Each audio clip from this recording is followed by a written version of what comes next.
اسألنا على طريقة الكسكس. انت سألته على حاجة؟ والله ما حصل. قلت لك ما تقولش حاجة، اسألني أنا. حاضر. هنعمل لكم الكسكسي، تابعونا. حاضر يا عم اشرف، هنتابعوا الكسكسي هم حضرتك. تابعونا. الله، ما الولا قال لك هيتابعك اهو، بتزعله ليه؟ الله ما يطولك يا روح.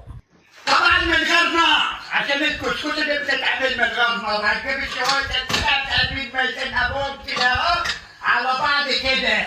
تابعونا. حاضر والله. لما انت يا اخويا مش طايق نفسك ولا طايق الكسكسي ولا طايقنا، حد قال لك علمنا؟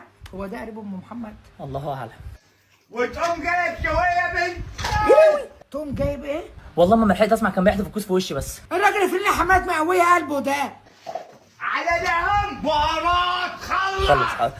الكسكسي ما تحطوش بهارات اصلا. مش مهم ياما، نحط له عشان خاطري. في كده يا صاحبي، هي ميتة امك كده، انتوا ما بتفهموش. حصل. من دول اللي ما بيفهموش يا راجل انت، وحياة الفنانة اللي انت لابسها دي وفرحان بيها لا اجيبك منها لو حدفت حاجة تانية. معلش ياما، نستحمله عشان راجل كبير. يحترم سنه بقى. احترم سنك حضرتك. خلاص ياما، هو وعدني ان هو مش هيحدف حاجه تانيه.